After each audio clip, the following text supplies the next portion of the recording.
Look, we already know that it costs way too much money to keep opening up this fuel tank, but now that summer is unofficially over, could gas prices be headed back down? For most Americans, you don't typically think about using AM radio thanks to the evolution of Bluetooth.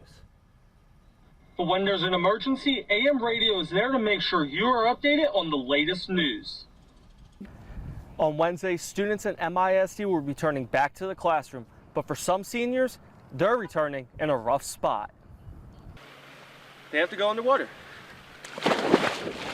Well, I really like TikTok. I like using it because I've got young daughters, and it's kind of fun to see what they're into. Also, in my role as an educator, it's great to know what the Gen Alpha kids are up to. So losing an app like this from that perspective would be damaging. Now, if this ban passes, approximately 1.1 million people will be without a place not just to post content, but also lose income. Over the next 17 hours, millions of college basketball fans will be going over their final touches on their March Madness brackets, like this guy right here. But the odds of getting a perfect bracket, well, let's say you have a better chance of getting struck by lightning multiple times than to ever get a perfect bracket. Getting a perfect bracket for March Madness is one of the hardest things to accomplish. The odds are in the quintillions. To break that down, that is 18 zeros. Now stay with me here. The exact odds are 1 in 9 quintillion, 223 quadrillion, 372 trillion, 36 billion, 854 million, 775,808. So, is it possible to get a perfect bracket? Well, the answer is yes. But is it likely? That answer is no. I don't want to say it's not possible, but every year I doubt that it's going to happen. We see anomalies happen all the time. It seems like there's a 3 seed that goes down in the first round. 12 seed seems to make a run. And people pick them all the time, but you just have to pick the right one and get everything else right too. Since 2017, Dusty Turner and his colleagues have been working on software to help create the perfect bracket. Now, no one knows what makes a perfect bracket, whether it's creating a software to make that perfect bracket, putting in the man hours of studying each team, or picking your favorite uniforms. Every March Madness lover has their own method. So we take that historical data, run it through some of our models, and then it comes up with probabilistic estimates of who might win each game. And then we feed that in through a bracket and then come up with the model's best estimates of who might win. A lot of research goes into the perfect bracket. I research every team. I look up their statistics, who their best player is, maybe some of these small schools and somebody you've never heard of. He could be the key to picking that upset correctly and having the perfect bracket. There are 3 important things to remember when making your March Madness bracket the perfect one. Number 1, are they TCU? Number 2, do they have good colors and a good mascot? And number 3, some may argue this is the most important point, but do they have a good record? Are they good under pressure? Is their staff and coaching good? And then there's some fans who just can't let go of the pass. Yeah, so Florida still is the most recent back-to-back national champions, so I think they're going to do well, and 7 seeds tend to do pretty well against 2 seeds, so they're at least making the second round, if not winning it all. That's what I think. So you decide which style it is to pick a perfect bracket. The dance officially starts tomorrow at 11:15 a.m. when Mississippi State takes on Michigan State. You can find more games happening right here on CBS 7. Reporting for CBS 7 First Alert News, I'm Tyler Poglitsch.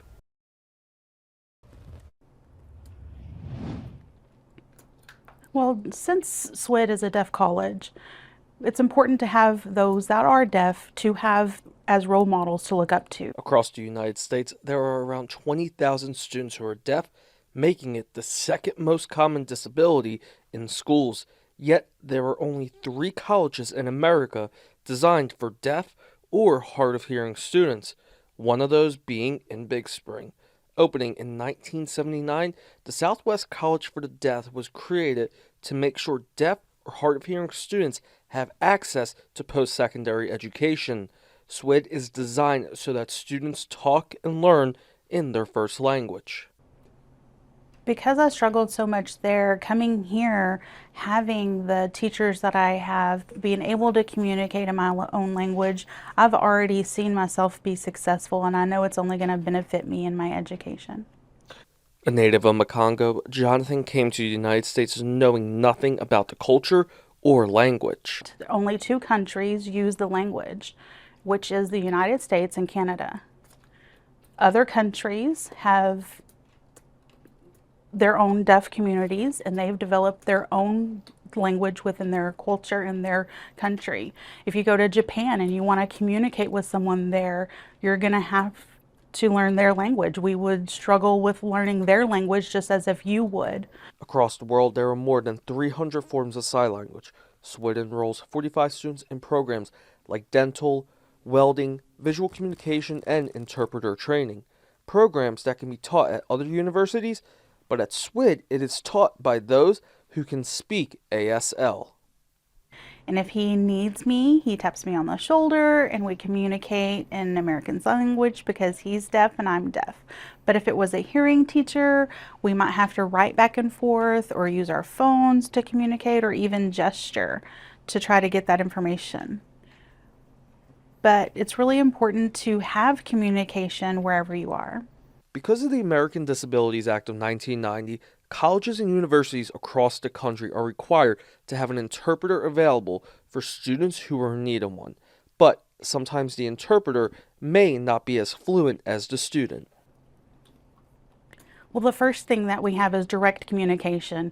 All of our faculty here on staff, most of them are deaf themselves. I think we do have 2 only that are hearing, but both are fluent in the language, so they don't need an interpreter in their class. So you have the direct communication from faculty to student. They're able to teach in their own language and understand in their own language. An estimated 6.1% of the world's population has hearing loss or is deaf, which unites them even if they're from another country.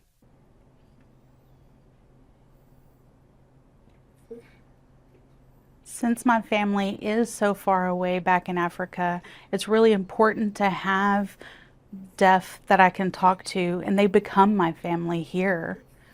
We are family. If I have an issue, I can talk with them. I can get advice. They've become my family here on campus, and it's helped me become who I am in every way. With faculty and students communicating in their first language, it opens the door for not just a better classroom experience, but also a social life for students. It's great. We have direct communication. I'm able to talk in my own language all the time, so it's really beneficial for me. And we have tons of different activities, things going on all the time. So being involved with that, going places, just being very involved. But now I'm involved even more so because everyone's deaf. We have deaf culture, we have deaf events going on, and 24/7 we're constantly able to talk to each other because we have our own language. ASL is so valuable for other people too, but ASL, wow, it's helped me get through so many parts of life. I'm able to communicate, and like I just said, and like Jeff mentioned earlier, it just helps us get through life. It's our way of communication. If you know someone who is deaf and you think that they can benefit from something like the Southwest College for the Deaf or the ECISD Regional Day School Program for the Deaf, you can reach out and learn more about what they have to offer. Reporting for CBS 7 First Alert News, I'm Tyler Poglitsch. Yeah, Jay and Mary Kate, family, friends, and concerned citizens all made their way to the Midland County Courthouse earlier today to voice their concerns over Madeline Pantoja and Mario Chacon Jr.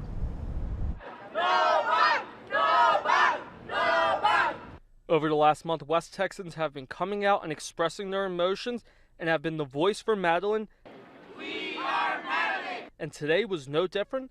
Over 100 people were here today to make it clear that they oppose any bond reduction for Mario Chacon, whose bond was set for $3 million after being arrested for the murder of Madeline. During the hearing today, the prosecution called Chacon's mother to the stand, where they talked about the background of her son and their family ties to Mexico, where both the mother and father of Mario Chacon Jr. are originally from. The defense asked for the bond to be lowered to $750,000 and to let Chacon's bond out through the Midland County pretrial program. Would also require that other conditions be imposed on the case. You'd have to report once or twice a month, maybe even weekly, have a curfew, even a GPS monitor. But we were most agreeable with those conditions in this case. The prosecution then asked the mother of Mario Chacon questions, including whether or not she would co-sign for the bond and what type of assets the family has. She responded that they have the house, the cars, and an 18-wheeler. Despite the mother of Chacon testifying that they have assets, the family of Madeline Pantoja continued to voice their disapproval of any bond reduction. Pray and hope that the judge touches his heart and sees our pain, that he sees everything he put our family through, and he doesn't give him that reduction. Chacon's attorney would also go on to say that there could be other parties involved in this case and that there's a backstory to this case. Judge Rogers, who is presiding over this case, is expected to make a decision tomorrow on whether or not Chacon Jr.'s bond will stay at $3 million or be reduced. Reporting at Midland County Courthouse for CBS 7 First Alert News, I'm Tyler Poglitsch. Thank you. And this new aviation bill is set to not just help big airports across the country, but also smaller ones like Midland International Air and Spaceport. Yes. Why was it so important that the smaller airports get this funding? Well, this bill is a major victory for the American people. It's a major victory for the state of Texas. I authored this bill. It was a huge bipartisan bill. I authored it jointly with Maria Cantwell. I am the ranking member on the Senate Committee of Commerce, Science, and Transportation. That means I'm the senior Republican. Maria Cantwell is the chairman of the committee. The two of us authored this together. This bill is over $100 billion invested in our aviation system. And aviation is critical to the state of Texas. It produces directly hundreds of thousands of high-paying jobs in Texas. And this bill invests billions of dollars in safety technology. It directs the FAA to hire the maximum number of air traffic controllers, and it also invests in technology, runway technology, to avoid the potential of collisions. It's a big victory for Texas. Marine recruits' most enduring task is the Crucible, a 54-hour-long event that mixes land navigation, combat skills, physical conditioning, and teamwork, which tests them on everything they have learned throughout recruit training. But once completed, Marines say their emotions become overwhelming. The Marine has put forth a tremendous amount of effort, and that's really taken that kid out of high school, getting him through this program where we teach these 5 characteristics: exemplary character, we're looking at the physical and mental toughness, war fighting, the ability to decide, act, and communicate, as well as leadership. Once they achieve all those things, you can see it, and it's an emotional moment. Is ready, and the pits are ready. Educators, you may commence firing now. 10 rounds, 60 seconds. After learning about the Crucible, it was time for educator workshops to get hands-on learning with weapon safety and how to properly shoot a gun. There you go. There you go. Now, we all know it is highly important to know how to properly operate a gun, but like everything with the Marine Corps, there's a reason behind your recruits spending day after day practicing the same exact thing before firing their weapon. So the importance of that is, as we've all heard the slogan, is every Marine is a rifleman, and we want to ensure that every Marine, no matter their job in the Marine Corps, they know how to properly utilize that weapon system if they ever find themselves in a situation going overseas, and they know how to properly execute and utilize that weapon system. And despite having a gun, it may not always be the most useful tool in the field. Drop it.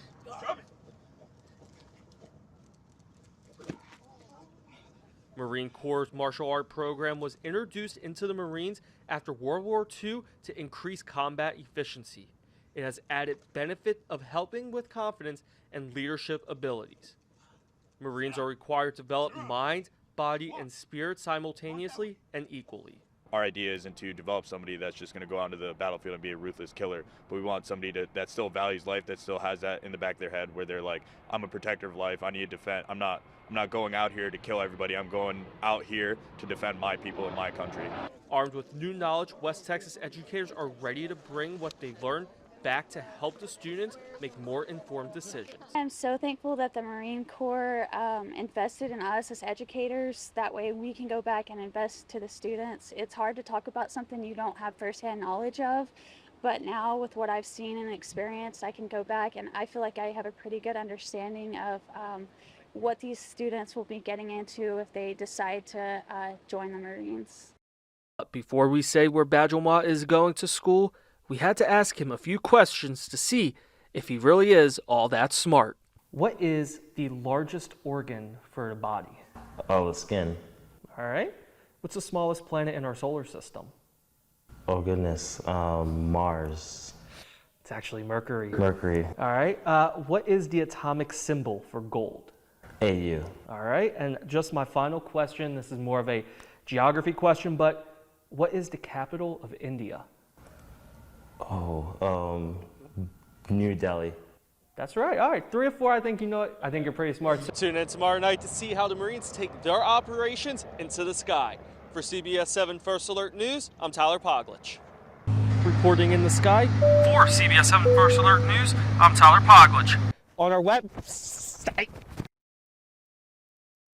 Reporting with the bees, I'm Tyler Poglitsch, CBS 7 First Alert News.